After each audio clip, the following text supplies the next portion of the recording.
नमस्कार, मैं हूँ श्वेता रंजन। कश्मीर और आतंक का पुराना वास्ता है, ये तो आप सभी जानते हैं। और अभी बीते दिनों जिस तरह से एक बार फिर ऐसी तस्वीर आ रही है कि आतंकवाद वहां पर पैर पसार रहा है। अब जो आतंकी निशाने पर है वो पुलिसकर्मी या पुलिस बल नहीं है, बल्कि एक आम नागरिक है। हर कोई दहशत में जी रहा है क्योंकि पिछले 5 दिनों में जिस तरह से 7 लोगों की हत्याएं हुई हैं, आम लोगों की हत्याएं हुई हैं, उससे लोगों में एक डर का माहौल देखने को मिल रहा है। तो क्या एक मैसेज, क्या संदेश देने की कोशिश कर रहे हैं आतंकी आम नागरिकों पर गोलियां बरसाकर? इसी पर बातचीत करने के लिए इस वक्त हमारे साथ जुड़ रहे हैं श्रीनगर से जावेद शाह, एक्सपर्ट हैं, एक जाने माने पत्रकार हैं और हमारा इनके साथ पहले एक पुराना वास्ता भी है, हम दोनों साथ काम कर चुके हैं। तो मैं जावेद जी को कार्यक्रम में जोड़ना चाहूंगी। जावेद, नमस्कार। जी नमस्कार। आप चूंकि अभी श्रीनगर में ही मौजूद हैं, क्या लग रहा है, कैसा वहां पर अभी आलम है फिलहाल लोगों के बीच? चूंकि आप वहां पर अपनी अखबार भी चला रहे हैं, तो लोगों के बीच आप जाते होंगे, मिलते होंगे, जिस तरह से आम नागरिक असुरक्षित महसूस कर रहा है, क्या लग रहा है लोगों को अभी? जी बिल्कुल, ये बड़ी सीरियस टर्न लिए है सिचुएशन ने। जब तक जब ये 2019 5 अगस्त को ये एब्रोगेशन का फैसला लिया गया था 370 का, जी। तो हालात उतने जितने सस्पेक्ट कर रहे थे लोग या कोई और, मतलब उससे ऐसे नहीं थे कि everything was going as usual. जी। बट यह एनालिस्टों का मानना था, ये ऑब्जर्वर्स यहाँ पे बोल रहे थे कि there must it may be lull before storm, क्योंकि ट्रबल शूटर्स भी बहुत होते हैं यहाँ से। और जो इनका जो चल रहा था पॉलिटिकल टर्माइल या अपहीवल जो था पिछले 35 साल से चल रहा था, तो वो लोग कहते हैं कि एजेंसीज भी, उनके भी रिपोर्ट्स हैं कि दे वर लाइंग लो। अब उनका मानना ये है कि जैसे कुछ विकास का हो रहा था, या जी सेंटर से जो मिनिस्टर्स आ रहे थे, वीकली दौरों पे आ रहे थे, कनेक्ट हो रहा था, लोगों से कनेक्ट भी हो रहा था, डेवलपमेंट वर्क्स हो रही थी, ये नया कुछ डेवलपमेंट कार्य का लोग जो है, जो ये जो ये सेक्शन ऑफ पीपल है जो ट्रैवल क्रिएटर्स या उनको लग रहा था कि हमारा कहीं पे जो उनका जो रोल खत्म हो रहा है। माना जाता है कि they choose just soft targets. अब इस सॉफ्ट टारगेट्स को उन्होंने चूज किया इसलिए कि इसमें इरेस्पेक्टिव ऑफ, मतलब मेरा मानना है कि इरेस्पेक्टिव ऑफ रिलीजन है, कास्ट है, एनीथिंग, अगर हम ले लें तो इस साल अभी तक 29 सिविलियन किलिंग्स हो गई है। जी। उनमें हिंदू भाई भी है, सिख भाई भी है, मुस्लिम्स भी है। तो एक तो ये मानना है कि they just want to create some kind of news, या वो न्यूज में आना चाहिए, और ये पोलराइज करने की भी कोशिश है एक। तो जैसा कि अभी आपने कहा कि किसी भी धर्म का हो, लेकिन जो कल का वाक्या है जो हमें देखने को मिला, एक स्कूल में घुसकर और गैर मुस्लिम को अलग करके उन पर गोलियां बरसाना, तो ये क्या माना जाए कि किसी तरह से ये एक खास संप्रदाय समुदाय के लोगों पर निशाना है? या फिर चूंकि मुस्लिम भी मरे हैं, ऐसा नहीं है कि मुस्लिमों को निशाना नहीं बनाया गया है, लेकिन कल का जो वाक्या है उसके बाद से एक ये भी मैसेज जा रहा है कि जो लोग वापस आ रहे थे, वैली में लौट रहे थे, शांति और अमन की जिनको एक उम्मीद जग रही थी, वो उनको संदेश देने की कोशिश कर रहे हैं कि पंडितों को यहाँ वापस नहीं आना है। ये बिल्कुल उस तरह का एक मैसेज है। ये जो नॉन लोकल्स यहाँ पे आ रहे थे विदाउट फेयर, वो काम भी कर रहे थे, टूरिस्ट लोग आ रहे थे। पिछले दिनों देखा गया कि यहाँ पे होटल्स वगैरह, गेस्ट हाउसेस, ये जो बाहर से मुल्क के दूसरे हिस्सों से यहाँ पे टूरिस्ट आए, तो देयर वाज नो ऑक्यूपेंसी, इतना रश था, everybody was doing his business. मतलब इसको डेलिब्रेट अटेम्प्ट कहा जा सकता है कि मतलब ये बंक करने की कोशिश है।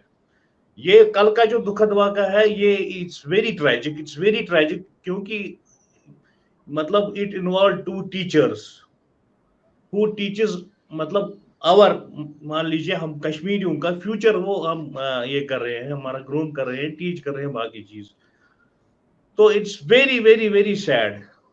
मतलब हमारा रिलीजन भी कहता है कि ये हमारा मानना है कि हमारा ईमान है, अगर किसी एक इनोसेंट को मारा जाए, चाहे वो किसी भी धर्म से हो, हिंदू भाई हो, सिख हो, मुसलमान हो, क्रिश्चियन हो, बौद्ध हो, तो ये पूरी इंसानियत का कत्ल है। इसका तो मतलब जैसे इसका कि कोई जस्टिफिकेशन नहीं है। जैसे मेरी कुछ एक लोगों से बात हो रही थी, उनका कहना था कि वहां पे इवन एब्रोगेशन के बाद भी 370 के बाद भी लोग जो थे वहां पर, जो वहां के रहने वाले लोग थे, उनको मुश्किलों से ही गुजरना पड़ रहा था। उतने ही नाके, उतने ही चेकिंग, उतने ही वैसे ही हालात। आप क्या देख रहे थे? श्वेता मैम, जैसे आपको भी पता है, you have been to Kashmir several times, आपको यहाँ पे सारा मतलब पल्सेस का आपको पता है, और यहाँ हम भी बैठे यहाँ पे, ये जो सेंट्रल गवर्नमेंट की क्लेम्स है वगैरह है, वो उतनी फुलफिल, लोगों का कहना है कि उतना नहीं हुआ जितना वो क्लेम करते थे, विकास होगा या कुछ होगा, या there will be some relief to मतलब सिक्योरिटी मेजर्स या किसी और जगह, या एम्प्लॉयमेंट का होता है या कुछ भी, ऐसा नहीं हुआ। और जो फायदा ले रहे हैं ये गलत किस्म के लोग ही इसका फायदा ले रहे हैं, and they have, I think they have again succeeded in polarising the whole society. आप देख रहे हो कि आज जम्मू में जो है, वहां पे कश्मीर वैली के खिलाफ बड़े प्रोटेस्ट हुए आज भी। मतलब फिर वो जब यहाँ पे कोई इनोसेंट किलिंग होगी तो वहां पे भी फिर गलत लोग फायदा उठाने के लिए तैयार होते हैं फिर। तो राइट। ये जो हमको कहा गया था कि देयर भी, मतलब उसमें वो डेवलपमेंट की, विकास की वो जो रफ्तार है वो उतनी नहीं रही जितना कि एक्सपेक्टेशन हो रहा है, होता था। इवन ड्यूरिंग दीज 2 years, जबकि ये रिपील किया गया एक्ट को, उसके बावजूद भी बहुत ज्यादा विकास नहीं हुआ जैसा उम्मीद था। तो कहीं ना कहीं आप इसको, चूंकि ये एक सेंट्रल गवर्नमेंट के अंदर आता है, कश्मीर का मुद्दा जो अब है, जो घाटी का मुद्दा है, और सुनिश्चित करना कि वहां अमन और शांति की बहाली हो, ये काम केंद्र का है। तो कहीं ना कहीं आप इसको एक फेल्योर मान रहे हैं? डेफिनेटली ऐसा कहा जाएगा, क्योंकि ऐसा कहा भी जा सकता है, क्योंकि लॉ एंड ऑर्डर का जो ये जुरिस्डिक्शन है वो अब सीधे एमएचए के अंडर है। So there is nothing between MHA and Kashmir, Jammu and Kashmir, ये जो सिचुएशन है, उस हिसाब से भी देखा जाए इसको, जैसा क्लेम्स होते हैं उस तरीके से यहाँ पे ऐसा इतना नहीं होना चाहिए। जब मैंने 1990 का भी दौर देखा था, I was a kid then, मतलब मुझे आज लगता है कुछ कोई ये शर्म नहीं आ रही कि मुझे लगता है कि अब वही 1990 की वही सिचुएशन फिर से है आज, अगर देखा जाए। मतलब एयर में वो जो फेयर है, फेयर साइज कोशिश ने ले लिया है, या मतलब पलायन भी, मैंने देखा है कि there are some audio clips, video clips, तो लोग कह रहे हैं कि नहीं, it is better to leave Kashmir for a while. अभी स्थितियां वैसे ही बन रही हैं, पलायन जैसी स्थितियां बन रही हैं, क्योंकि कई लोग तो अपने घर वालों को कांटेक्ट कर रहे हैं कि अब हमें वापस ले चलो, अपने साथ ले चलो, यहाँ सेफ नहीं है। ऐसी स्थितियां बन रही हैं जावेद?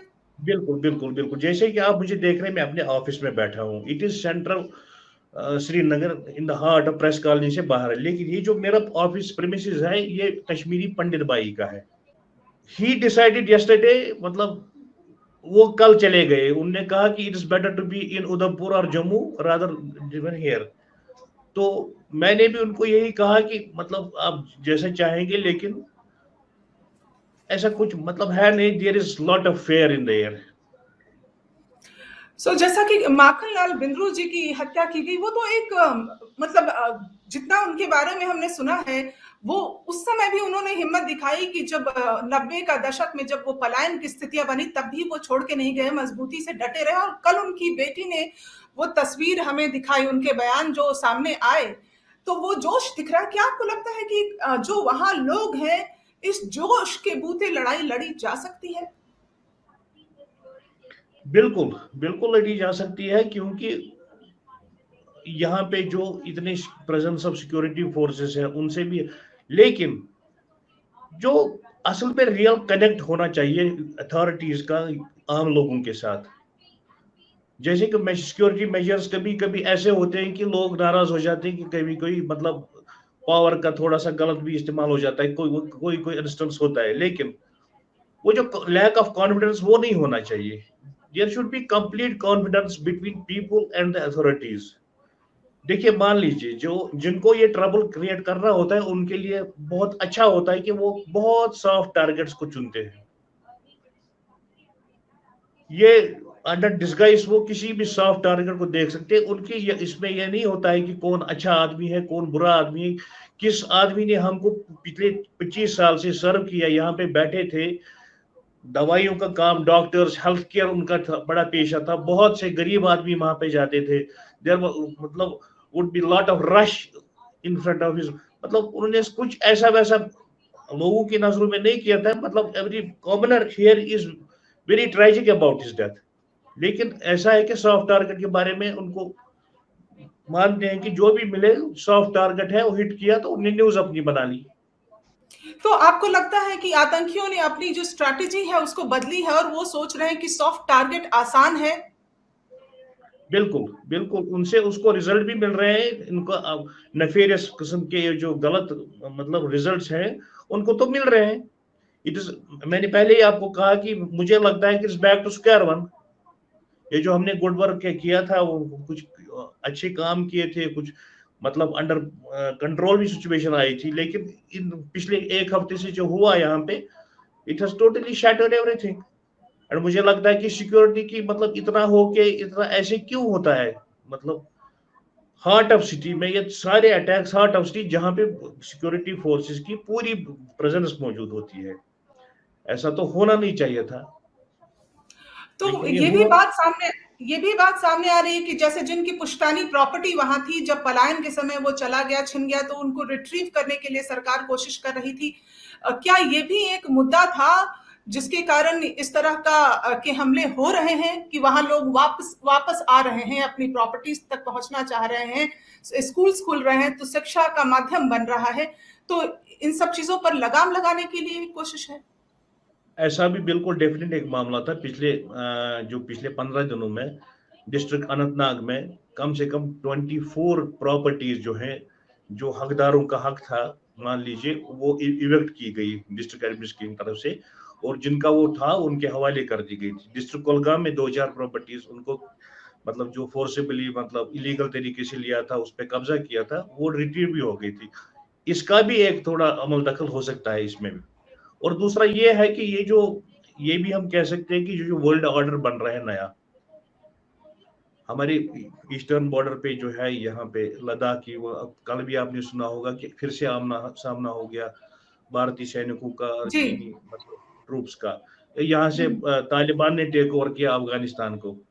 या दूसरा ये है कि इसमें भी इस अपना अपना सारा शेयर डाल रहे हैं। दूसरा इंटरेस्टिंग एक और ये आ रहा है कि मतलब they are very minuscule in number who are saying that, मतलब वो पॉलिटिकल एंगल निकाल रहे हैं इसका। वो कह रहे हैं कि मतलब चुनाव हो रहे हैं 5 मतलब राज्यों में, कहीं ऐसा तो नहीं होगा। तो ऐसी भी खबरें, मतलब ऐसी भी होता है इस दुखद स्थिति में, ऐसा भी लोग मतलब कुछ सेक्शंस कह रहे हैं।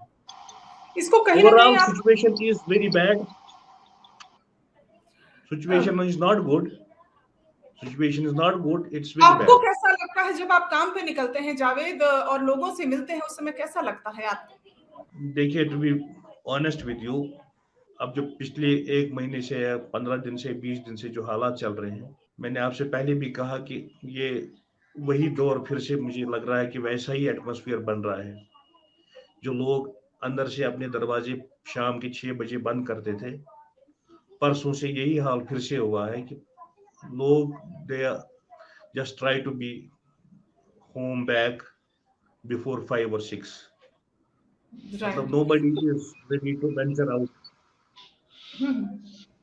nobody तो ये is ready to venture out। तो जिस तरह से आप देखिए कि एक हमला होता है, उसके 1 घंटे के अंदर दूसरा वो गोलगप्पे वाले को मार दिया जाता है, फिर एक टैक्सी ड्राइवर को मार दिया जाता है, एक के बाद एक हमले जो अम, सामने आ रहे थे, और इसकी हमलों की जिम्मेदारी जो है रेजिस्टेंस फोर्स ने ली है, या फ्रंट। आपको क्या लगता है ये क्या है? ये नाम तो हमने पहले कभी नहीं सुना। Yes, this is totally new मतलब आउटफिट, टीआरएफ करके। कई कह रहे हैं कि ये लश्कर ए तोयबा का दूसरा नाम भी हो सकता है। मतलब even I can say sources से कि लॉ एनफोर्समेंट एजेंसी जो है, ये टीआरएफ का जो मसला है, ये उनके लिए भी कोई नया चीज है. दे स्टिल मतलब आर ट्राइंग टू एसरटेन मतलब हु आर दे. राइट. ठीक है जावेद, आपसे बात करके बहुत अच्छा लगा. एक तो इतने समय के बाद आपको सामने सामने देख पा रही हूँ. Thank you so much for giving us a clearer picture, जो हमें ये बताता है कि कहीं ना कहीं जो केंद्र की व्यवस्था है वो सुदृढ़ नहीं है, जिसके कारण इस तरह की वारदात सामने आ रहे हैं. अगर आपको जावेद, मैं आपको अलविदा कहूं उससे पहले आपसे पूछूं कि क्या लूप होल्स आप देख रहे हैं केंद्र की. जैसे इंटेंशन तो सरकार ने ये कहा कि अब सब अमन हो जाएगा, शांति हो जाएगा, रिपील कर दो 370 को. उसके बाद आप क्या लूप होल देख रहे हैं जिसके कारण ऐसा हो रहा है? लूप होल देख रहे हैं हम, ये एटीट्यूड का हमें लग रहा है कि attitude they should be having a right attitude towards people. It जो इज बीइंग लॉज इम्पोज्ड.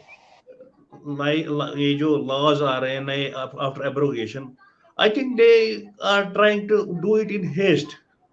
उनको कुछ जल्दी है. मतलब मान लीजिए उससे पहले अगर कोई डिबेट डिस्कोर्स कुछ होता या कुछ मतलब हो सकता था. लोगों का कहना है कि ये जस्ट कोई ऐसी चीज भी हो रही है जो फोर्सबली जो जैसे हो रही है. There is some kind of a rush. और जिस तरह से विपक्षी दलों को ट्रीट किया गया है उसके बाद तो तस्वीर और भी धुंधली हो गई है. सुनिए, ये जो मेरा कहना है कि ये जो dissent in every democracy our country is the largest democracy. Democracy में डिसेंट का हक या क्रिटिसिज्म, हेल्दी क्रिटिसिज्म का हक तो किस साहब को होता है. वो मुझे लगता है कि वो मिसिंग है. राइट. सबको अपनी अपनी बात, हर एक एवरीबडी इज, चाहे वो विपक्ष हो चाहे वो गवर्नमेंट. देशद्रोही तो कोई है नहीं, क्योंकि हर एक पेट्रियट है. अपोजिशन का भी कुछ अपने कहना अपने होता है, वो अपने उसकी भी बात सुननी, अगर पढ़े तो सुननी चाहिए, उसमें कोई हर्ज नहीं है.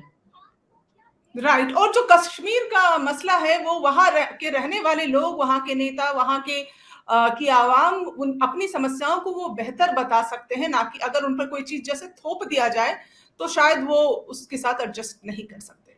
श्वेता जी, आपको पता है सारा कश्मीर का, आपको पता है 1947 से कुछ तो हो रहा है जो अभी हल नहीं हो सकता है. So this dispute is a very long standing, मतलब ये इशू है, पॉलिटिकल इशू है, क्या है, इसको एड्रेस इसी तरीके से होना चाहिए कि everybody should talk between what is right and what is wrong. Unilateral तो कुछ हो नहीं सकता. एब्सोल्युटली. जैसे कि अपोजिशन पार्टियों ने यहाँ पे बनाया था एक, वो उन्होंने एक गुपकार मतलब अलायंस के तौर पे बनाया गया, लेकिन उसको कंट्री में कहा गया कि सीधे उनको कहा गया कि they are Gupkar gang. So there was nothing gang type in that. वो ऐसे नहीं थे कि वो पाकिस्तान से कोई आया था, सेपरेटिस्ट आया था. वो वही फारूकुल्ला था जिनके बाप ने, पिताजी ने भी यहाँ पे चीफ मिनिस्टर थे, वो खुद भी चीफ, उनके बेटे चीफ मिनिस्टर. सो उन्होंने अब्दुल्ला ओथ लिया, एक बार ओथ नहीं लिया उन्होंने, मतलब 20 बार ओथ लिया इंडियन कॉन्स्टिट्यूशन का. वो देशद्रोही नहीं हो सकते. हम इनको क्यों दिल्ली से बैठ के कह सकते हैं कि ये गैंग है वगैरह कुछ है. मतलब मान लीजिए Mehbooba Mufti, she was in coalition government with BJP. जब वो गवर्नमेंट में है तब ये तो देशद्रोही नहीं थी, तो अब कैसे बन गई देशद्रोही? अब कैसे हो गई? एब्सोल्युटली. ठीक. So Javed ji, center should take the lead. yes, thank you so much for joining. Thank you very much.